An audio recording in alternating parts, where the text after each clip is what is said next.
So part of me knows that like this technology is here. It is already in operation. It is here to stay, and it will likely be mostly unregulated. So like my personal line in the sand is that I know it exists. I will try as much as I can to divest from software companies that are using it because I don't want to.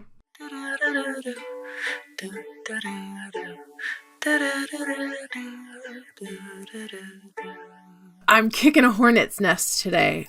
Today's topic is ChatGPT and AI.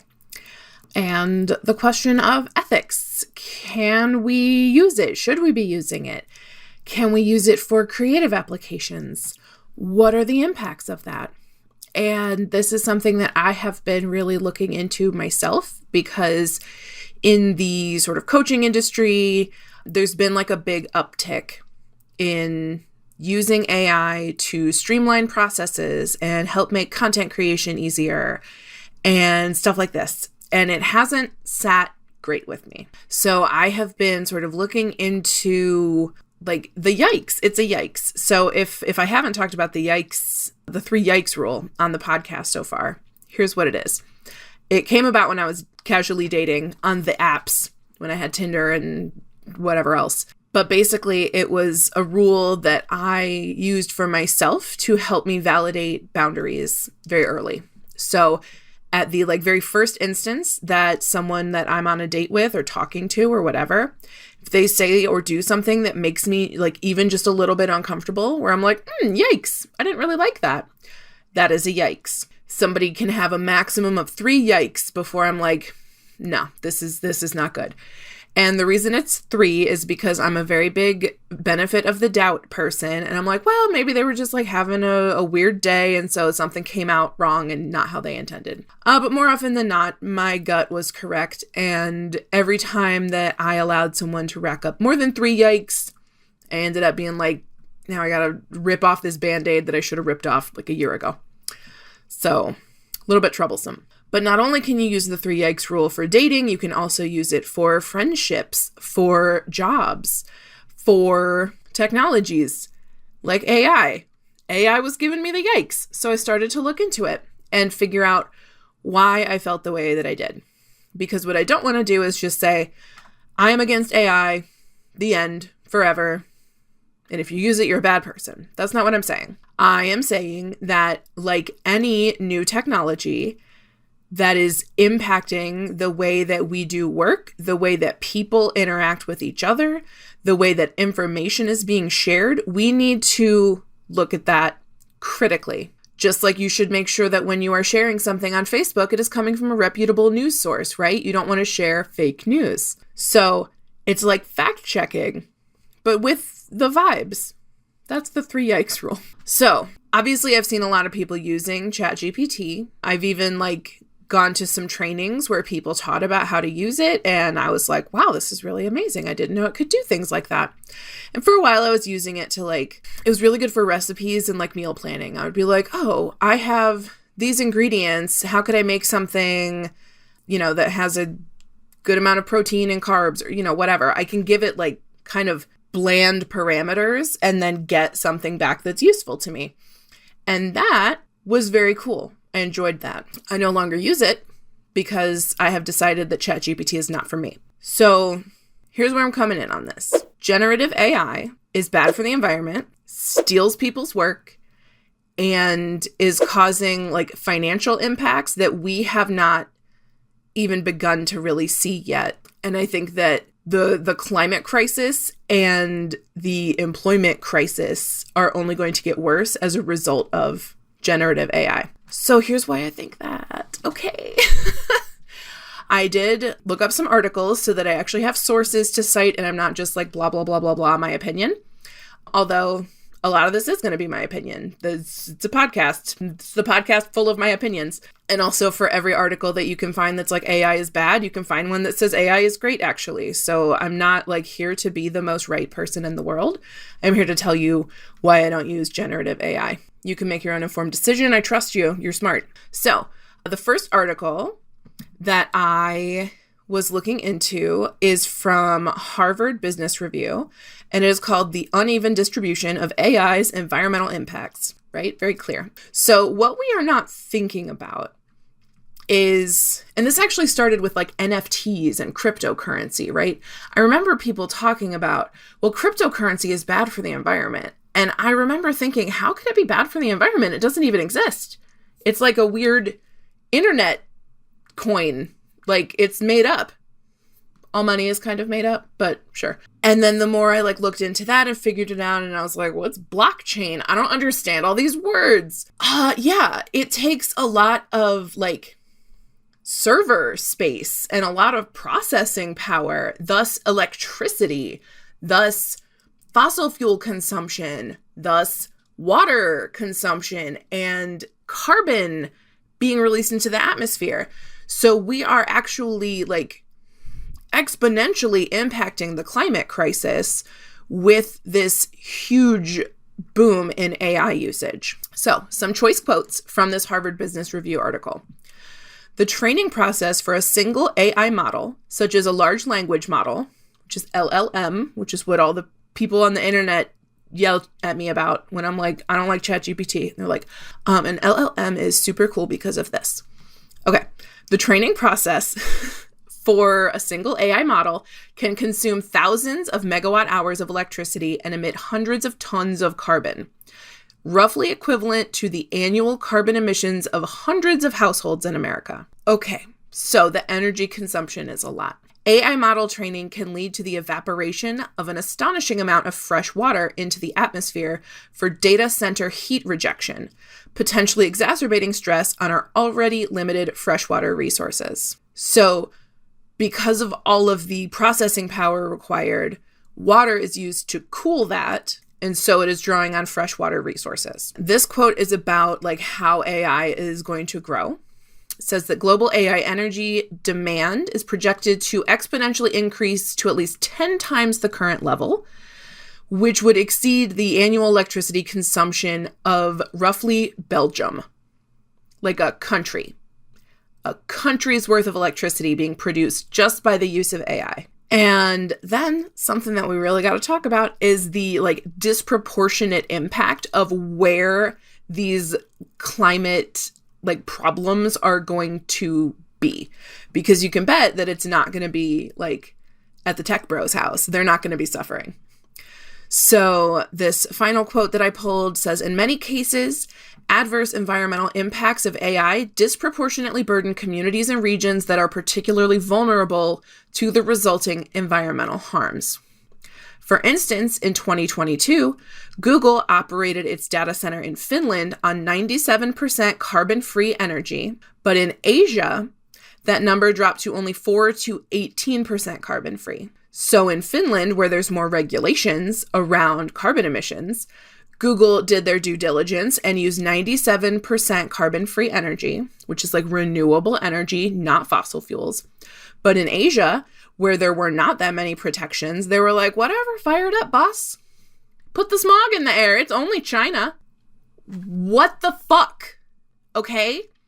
This happens with most things that are impacting the climate crisis. So you want to think about like recyclables. When you recycle something in America, I'm going to use America because that's where I am and that's where I know things about. You recycle something, if that batch of recyclables is contaminated because somebody didn't rinse or because there's a lid in there that's not supposed to be, it often does not get properly sorted out.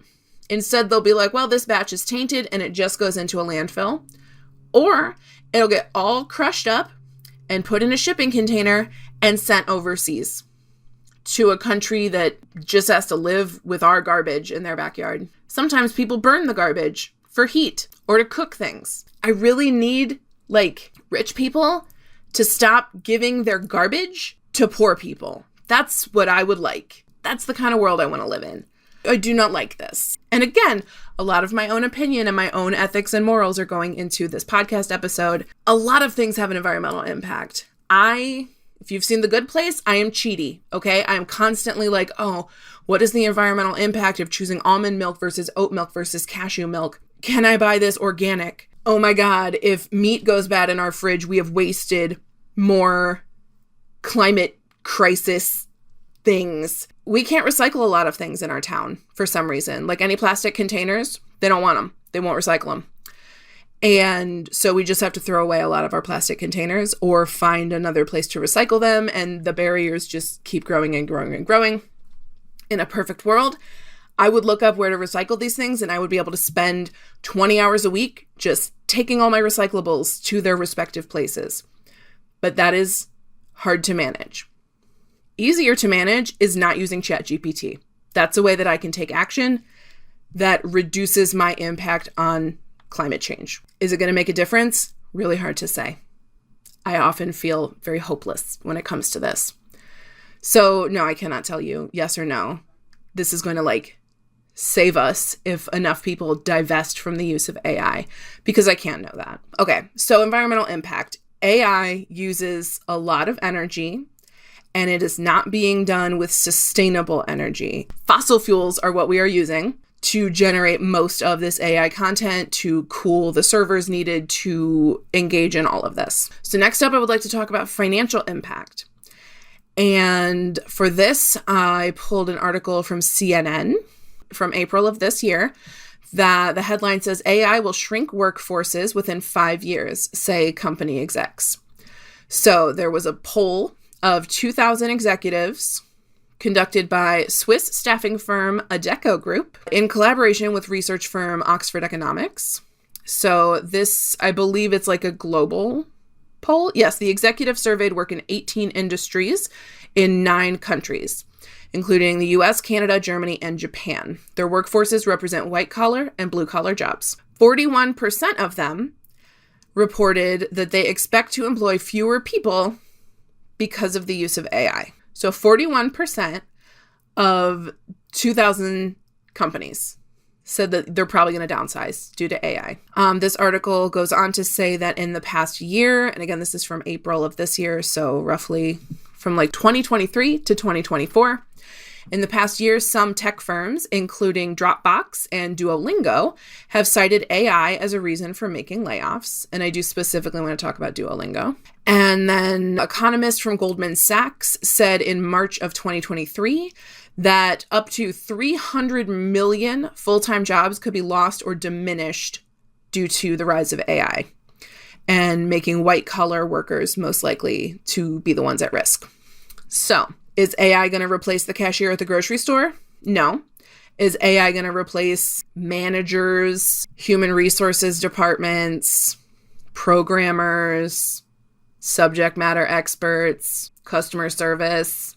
Yeah, it's likely. Specifically speaking to Duolingo, and I have another article just for this. So they laid off 10% of their contractors, none of their full-time employees, but 10% of their contractors to switch over to AI. Now, they said it was not a one-for-one, we didn't fire them because of AI, but they at the same time announced a massive rise in content creation that they were able to produce due to generative AI.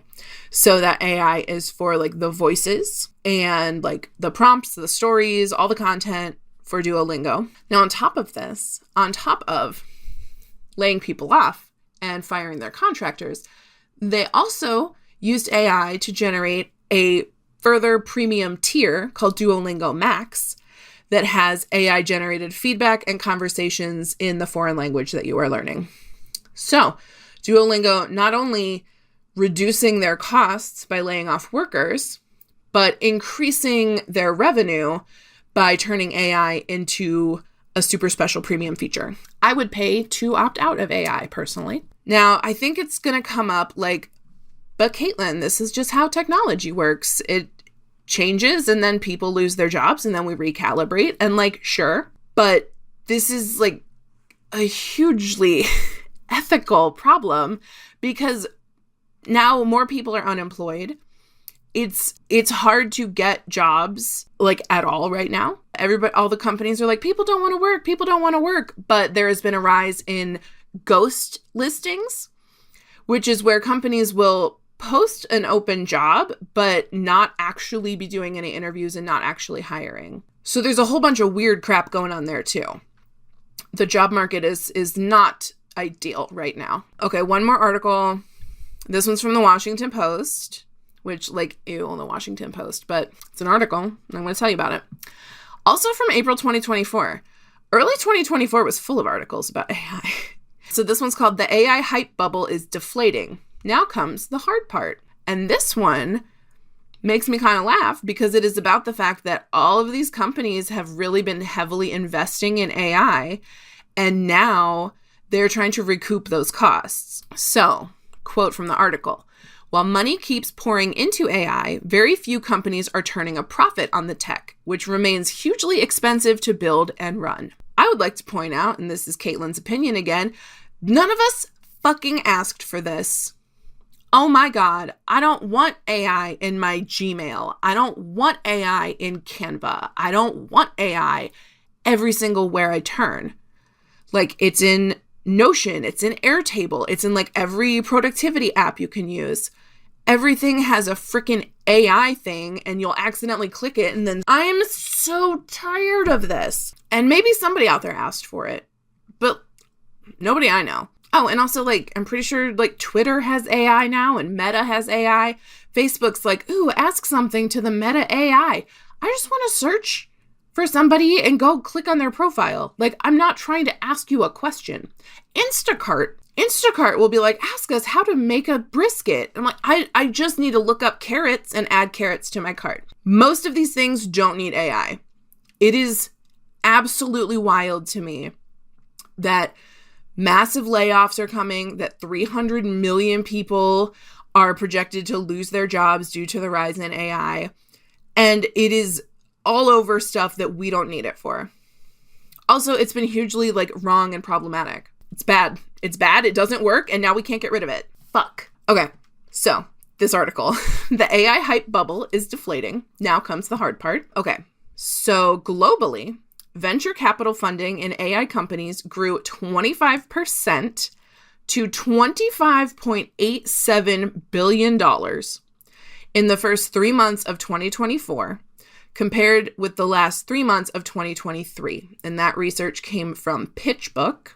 And again, all these articles that I'm quoting are going to be listed in the show notes because I want you to go read them too. And you can read the other side of the argument, and you can come back and be like, Caitlin, I don't know, I disagree on this point. Let's talk about it. That's fine. If you're just a dick, you will be blocked outright, but I invite actual conversation and engagement like human people. Microsoft, Meta, Apple, and Amazon, I do enjoy that alliteration, are investing billions into AI. Great. While they're also raising their prices and covering us in advertisements. Meta, which is integrating chatbots into its social networks and messaging platform. Why? We don't need that. Why are you doing it? Said this week that it would spend, and this, again, it came from April 2024, so said in April 2024 that it would spend as much as $40 billion this year on new infrastructure to support its AI build-out. Could we just, like, have less ads? I would pay more for Facebook without ads. I would pay it all. Honestly, algorithms also suck. I'm so tired of social media. Okay, we'll get more on that later. Check back to 2 weeks ago's episodes where I talked about how to make social media not suck. And then one last quote from this article. In the US, smaller AI companies have expressed worries that AI leaders, such as Google and OpenAI, will lobby the government to make it harder for new entrants to compete. Yeah, that's a huge concern. But we don't really protect against monopolies anymore. We love monopolies because our system is fundamentally broken and bad. Or I guess it's operating like it says on the tin. It's not good here. Okay, so those are the articles that I wanted to quote to talk about the environmental impact of AI, as well as like the financial and economic impact of AI on jobs, as well as rising costs for these apps that do use it. So because of all their investments, like Canva emailed me to say that my pricing would be going up considerably, like 5x. I currently pay like $120 a year for Canva. And because I use Teams on Canva, meaning they were like, hey, you can add 5 people to a team for free and collaborate. So I filled up those 5 spots on my team. And now they're like, it's going to be $100 a person on your team with a minimum of 3 people. So at minimum, my pricing for Canva is going to go up to $300 a year. I have not officially asked them or anything, but it feels a lot like they invested in AI tools and then were not pulling the profit that they thought would come out of that. Thus, they are raising the prices for the end consumer, me, and I'm not going to play that game. So I will either be downgrading my plan or choosing another app, choosing another graphic design tool, thingy, whatever. Not that fussed about it. My issue is that when I look into ways to like divest from this generative AI, that's very hard to do because like Google uses AI. That's, I use Google Docs, I use Gmail, I use Google Workspace, I use Google Meet. I haven't even begun to look into how to divest from AI or if it is really feasible to do in 2024. So part of me knows that like this technology is here. It is already in operation. It is here to stay, and it will likely be mostly unregulated, which I'll get into with the theft in a minute. So like my personal line in the sand is that I know it exists. I will try as much as I can to divest from software companies that are using it because I don't want to. I don't want to participate in that. So to the best of my ability, I will not participate in that. This is like a brand value going forward. So like I'm enrolling in a program right now about copywriting for autistic and ADHD entrepreneurs. I'm going to teach you like how to market and write your content and create marketing material in a way that feels authentic and unmasked. What we are not going to be learning is ChatGPT prompts. There will be zero ChatGPT in this program. In fact, if you use ChatGPT, I will probably be like, you should leave. We're not doing it. Everyone will have to pledge. I'm going to make that a part of it now. And it feels kind of unhinged to me. It feels like, Caitlin, that's a weird hill to die on. But like, I don't know, man. I guess I'm going to die on that hill. I choose the hill that I die on. And I'm going to die on the hill of I'm not using ChatGPT. And that's okay. So now the theft portion of it. Writing models are trained on writing. Art models are trained on art. And they don't really care about copyright. There was a big lawsuit from Getty Images because they were like, stole a bunch of our images. We're Getty Images. We're pretty big in images. So we know that those were ours. I have seen some artists sharing like AI generated, like avatars and stuff. There was sort of like a selfie movement a couple years back where like suddenly everybody had like an AI profile picture because some app was like, oh, just give us $2 and we'll give you 25 awesome AI selfies. People being like, I recognize my own signature. That is my signature. It's sort of twisted and up in a corner, but the AI didn't know that like that was a signature and not part of the art. So the signatures of the artists were being incorporated. So you can tell me all day long, like, it's not theft. It's borrowing. It's inspiration. Like, that's theft. That's somebody's signature. They didn't consent. If they had consented, they wouldn't have given you a watermarked one, What else? Voice AI. So I want to say it's Spotify, but Spotify's audiobook terms, if you are like an author uploading an audiobook, they are now training AI on your voice, just in the terms, sneaky little terms. You really gotta look at terms and conditions. I am so over having to like download an app for every restaurant I want to pick up from. We are old school. We are making phone calls for pizza these days or just ordering online because I cannot deal with the terms and conditions things. And like this Disney Plus thing that just happened where a guy's wife like died because of an allergen at a Disney Parks restaurant. And he tried to sue Disney. And because he had signed up for Disney Plus in the past, Disney was like, no, you agreed that we're like, you signed a waiver. Doesn't matter how many wives die. If you get Disney Plus, we can kill your wife. That did not go great. But all of a sudden, McDonald's was like, hey, if you download our app, you can get a free small fry. Also, please agree to our new terms and conditions that say that you can never sue us ever. So, like, I don't like it. The corporations are becoming sentient, and I'm not here for it. Because, like, who's not going to get replaced is the CEO making, like, bazillion dollars, while the lowest paid employees at a fast food company are making, like, minimum wage, which hasn't been raised in, like, 20 fucking years. Real mad today, you guys. I'm real mad at stuff. Hopefully my podcast manager isn't like, Caitlin, this one was too much. We got to do it again, man. That's my dream. Okay. So on that note, AI is theft. AI is bad for the environment. and AI is stealing our jobs, but like not in like a weird right-wing way. Now, all of this to say, because I'm hoping that you're like still with me here, I know that the technology is here and I know that it is unavoidable on some scale. So for me, I have had to draw like my own boundaries around it. And what that means is I will use AI generated transcripts, and that's about it. Because that to me is like that's an accommodation versus like trying to come up with new content and new ideas and like totally make stuff like content for content's sake. I'm not into that. That's not, first of all, like that's not me. That's kind of gross. I don't like it. But I did say gross, which is a judgmental word. So I guess if you're using generative AI, let's talk about it. Let's talk about maybe like trusting yourself more because you have good ideas. You don't have to generate ideas with ChatGPT. You have the ideas already. That's like the whole premise of my copy improv program. So I'm going to tell you about that before I go. It is a 3-month experience where you're going to hang out with me every week and we are going to write copy. We're going to write content for your website, for your blog, for your social media marketing. We are going to learn about traditional marketing and all of the rules that make it what it is so that you can strategically break them to accommodate your autism and ADHD. So autism wants a plan, it wants a structure, it wants a routine.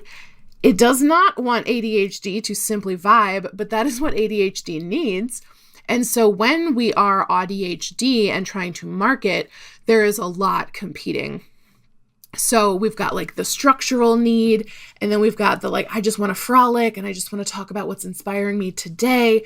And so this whole experience in the Copy Improv Intensive is going to help you create a structured routine that supports the autism while also having plenty of free space for the ADHD to just look at a flower and then write a poem, whatever it is that you need.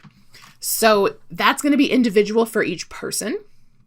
And so by spending time together in this group, I'm looking for like 5 to 10 people.